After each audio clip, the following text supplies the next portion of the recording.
할렐루야. 고난주간 우리 첫째 날 우리 새벽에 깨어 나오신 우리 성도님들을 예수님의 이름으로 환영하고 축복합니다. 고난주간 하나님께서 부어준 은혜가 우리 삶에 충만할 뿐만 아니라 승리하신 그 영광에 참여할 수 있는 우리 시온성교회 온 성도가 되기를 예수님의 이름으로 축복합니다. 예수님께서는 종려주일 우리가 지키는 어제이죠, 예루살렘 성에 입성하게 되십니다. 우리가 다 아는 것처럼 많은 무리들이 호산나 다윗의 자손이야 환호하며 예수님을 기뻐 맞이하는 것이죠. 하지만 우리가 아는 것처럼 그 속내는 어떠합니까? 정치적인 메시아를 꿈꾸는 거 아닙니까?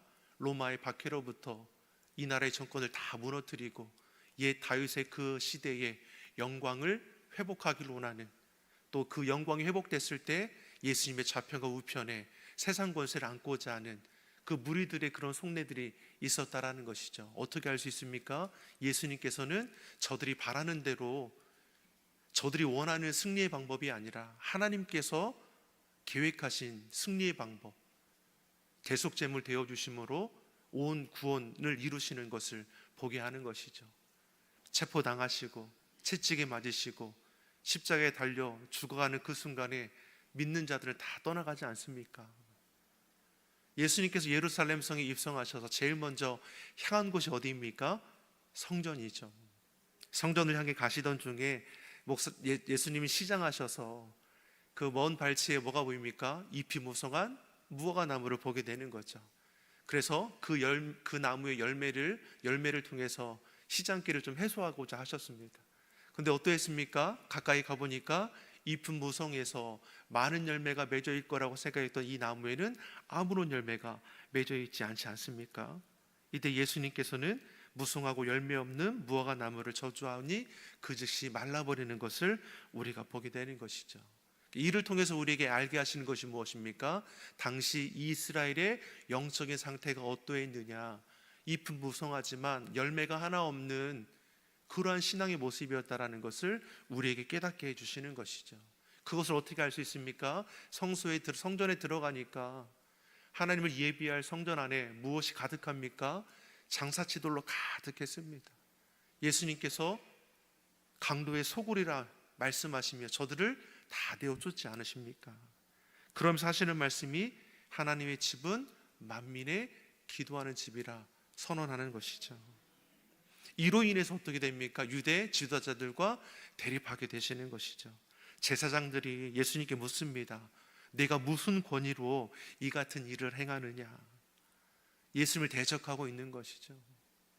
예수님께서 하신 말씀이 무엇입니까? 저들에게 다시 되묻는 거죠. 요한의 세례가 하늘로부터 온 것이냐 사람에게부터 온 것이냐? 아무런 대답도 하지 못합니다.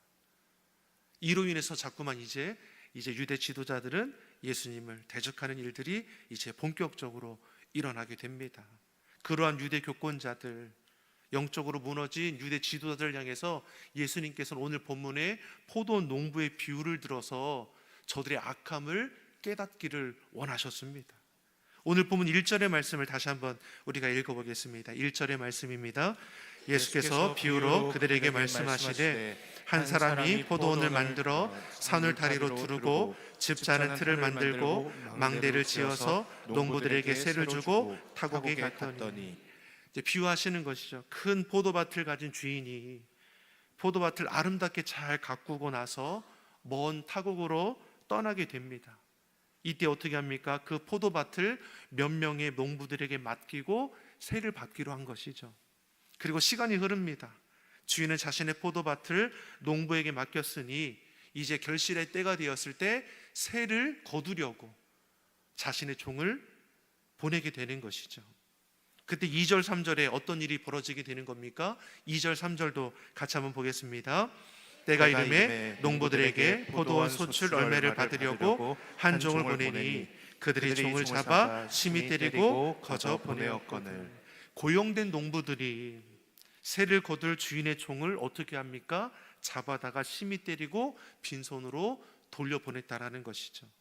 주인이 어떠한 심정이겠습니까? 세를 주었습니다. 누구의 것입니까? 주인의 것이죠.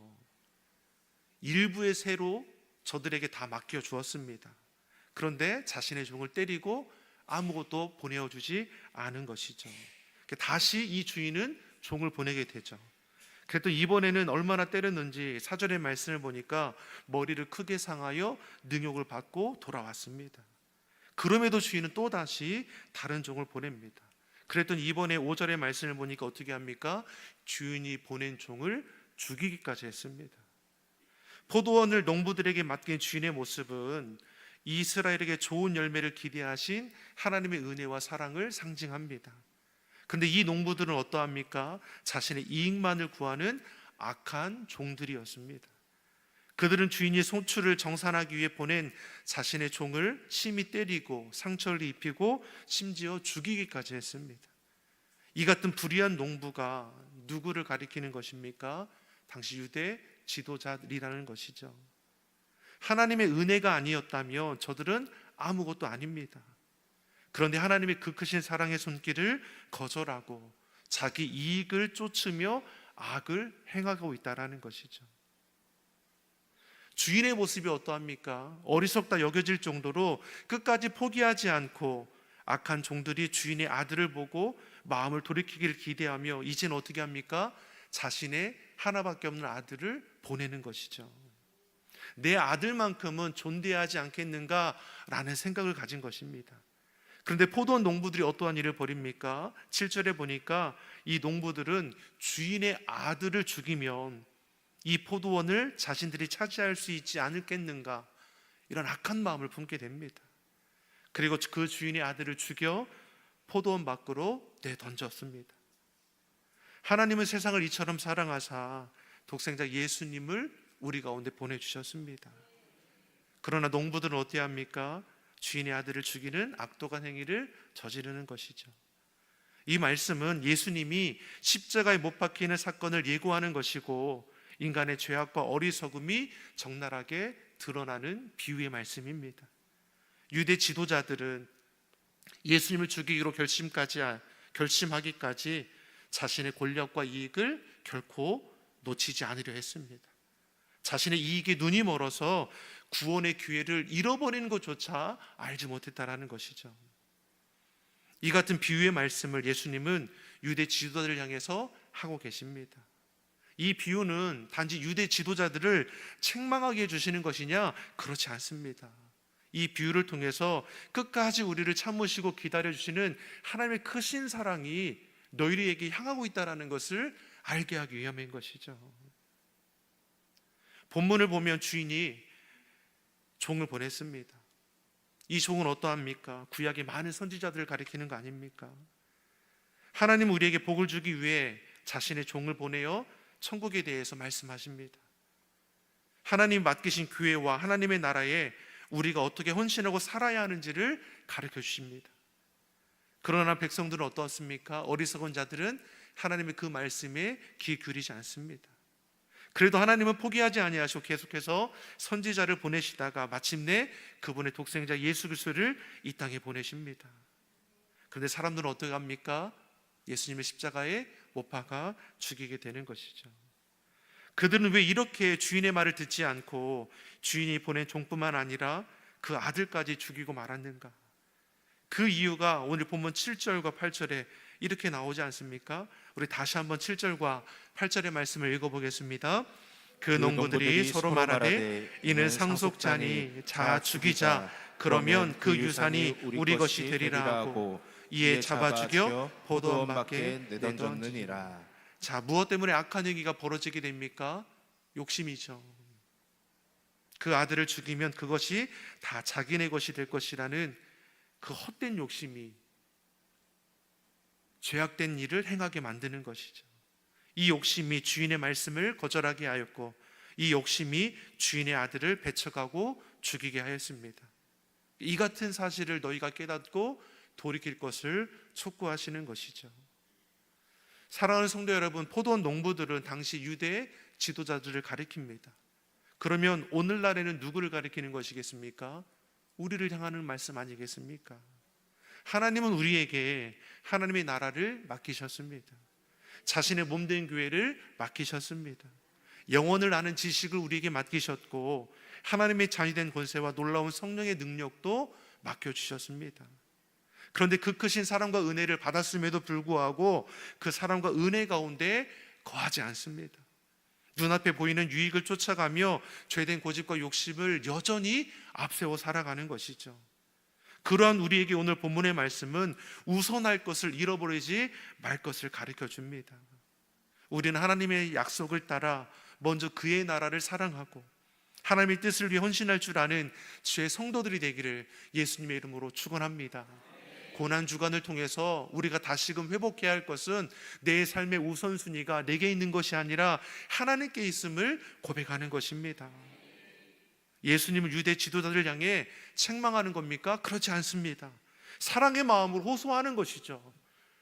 죽을 길을 향해 나아가는 저들까지도 하나님은 깨달아 돌아오기를 간절히 소망하십니다. 세상 유익, 죄된 고집을 쫓아 행하다가 영원한 멸망 가운데 처하지 않도록 끝까지 저들을 붙드시는 하나님의 그 크신 은혜를 우리가 오늘 본문을 통해서 알게 되는 것이죠. 저들은 예수님의 사랑의 마음을 외면합니다. 자신들의 연약함, 죄된 모습을 인정하고 돌이키기는커녕 오히려 분을 내지 않습니까?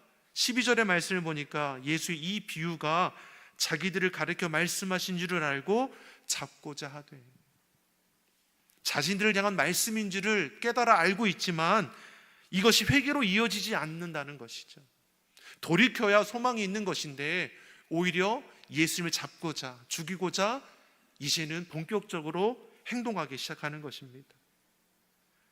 믿는 자들은 잘못을 깨달았을 때에 겸손히 인정하며 돌이키는 회개가 있어야지 삶의 소망이 생기는 거 아니겠습니까? 사랑하는 성도 여러분, 우리가 받은 은혜와 사랑 가운데 거룩하고 성결한 삶을 세워가기를 소망합니다. 하나님의 영광에 참여하는 자가 되기를 간절히 소망합니다. 이 고난주간에 부어질 은혜를 내가 기대하며 내 삶의 자리 곳곳에 주의 사랑과 은혜를 내가 발견하며 감사로 이 한 주간 승리할 뿐만 아니라 부활의 영광 승리에 참여하는 우리 모두가 되기를 주신 예수님의 이름으로 축원합니다. 기도하겠습니다. 사랑의 하나님 아버지, 고난주간 우리를 향한 하나님의 그 크신 사랑을 깨달아 알게 하여 주시고 이 한 주간 십자가의 길을 걸으신 예수님을 깊이 묵상하며 부활의 영광에 참여하게 하여 주시옵소서. 세상 헛되는 것들에 마음 빼앗기지 않게 하시고 하나님 사랑, 이웃 사랑을 실천함으로 하나님께 속한 자임을 증거하게 하여 주시옵소서. 이 시간 베푸신 은혜를 기억하며 감사의 예물로 영광 올려드립니다. 일천번째 작중의 예물로 구별하여 올려드립니다.